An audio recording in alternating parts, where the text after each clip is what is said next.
All right, let's bring in Puseletso Mofokeng now, who's a senior forecaster for disaster risk reduction at the South African Weather Services. Puseletso, I thank you for making time for us this afternoon. Let's start with this rain that poured over the Western Cape and parts of the neighboring Eastern Cape. Is it unusual for this time of the year?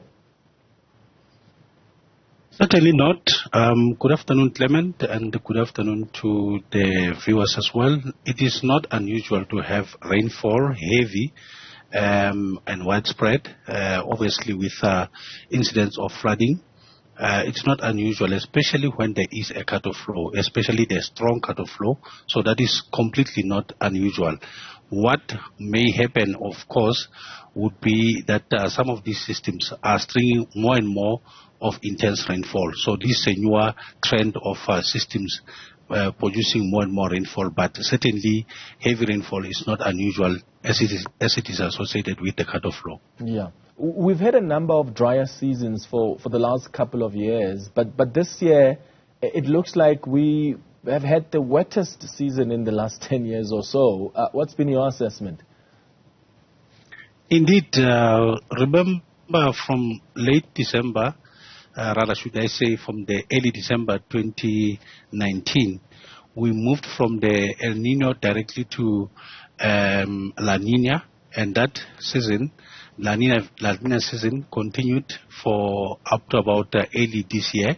So it was only ending around June when we were in the neutral phase, but we're back in El Nino. We're at the beginning stages of El Nino at the moment. So yes, the weather conditions that we had seen was because of the fact that we're in the La Nina season, and that was for about 3 years. A similar event only happened between 1974 to about 1976. So those were the only 2 years where La Nina actually existed for over a period of 3 years.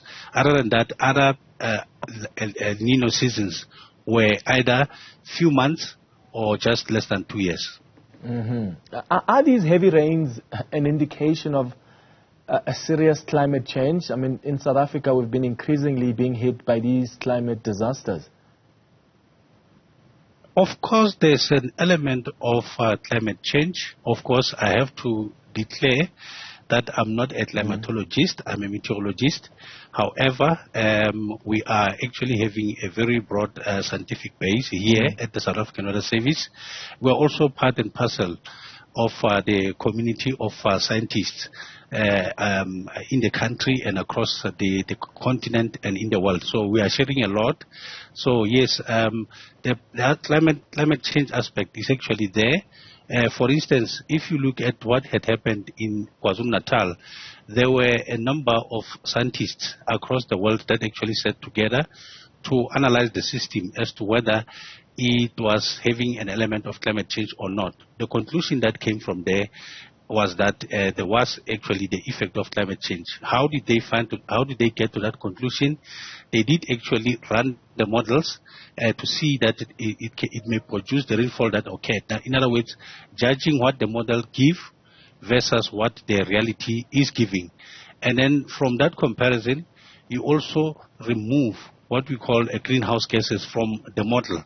So going back to those early years, say around 1960, and then you run the model without the effect of the greenhouse gases, then you see it produce less rain. So in that case, a climate change with one system can be decided on. And that method was adopted somewhere around 2001, 1999, 2001. That's where that method was actually established.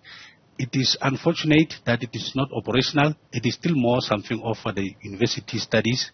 So at some point, with enough investment, we can actually operationalize this method of analyzing system by system as to whether there was a climate change effect. As of now, generally we can generalize to say the number of incidents are increasing, and it's because of climate change. But as to whether you take one system, that method has not been operationalized.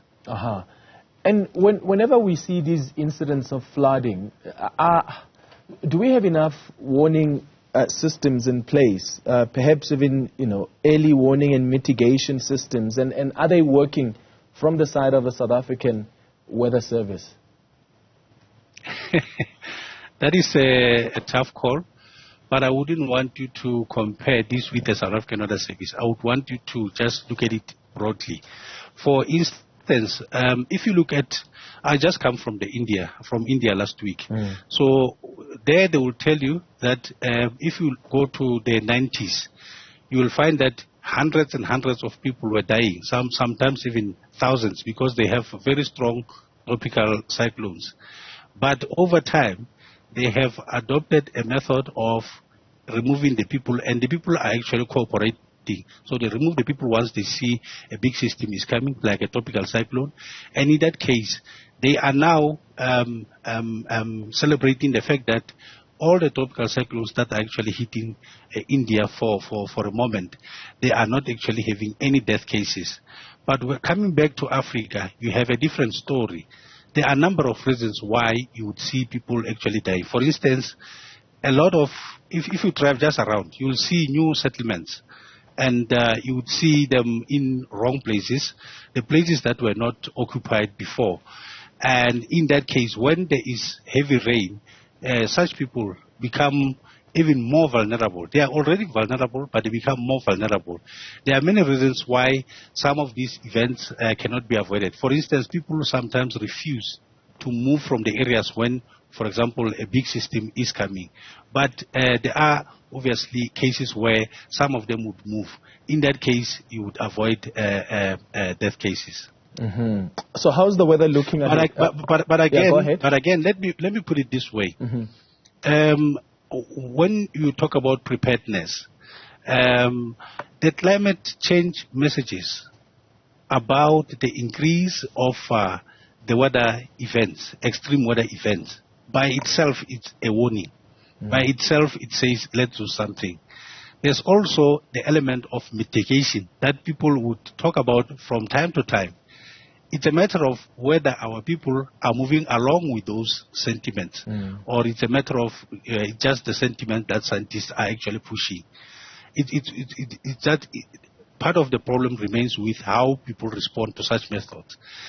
So it then comes to the last layer, where we issue level 9s like we did in the past weekend. We did issue level 9. And then that level 9 was for both south coast of the Western Cape, spreading to the Eastern Cape. On the wild coast of the Eastern Cape, we gave level 8. I didn't hear much of the reporting, but remember, we depend on reporting from the media. So if the media is covering maybe one portion of the country, we would not know.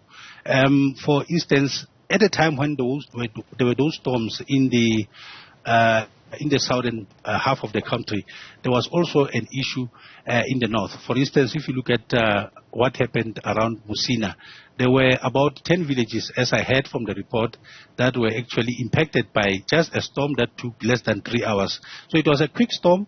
Obviously, these storms actually meshed, and they created a lot of impact for a short while. Then the storm moved into Mozambique. So in this case, the media is not covering everything, but I'm not blaming the media. I'm simply saying, without you helping us with the reporting, we may not know what else has happened.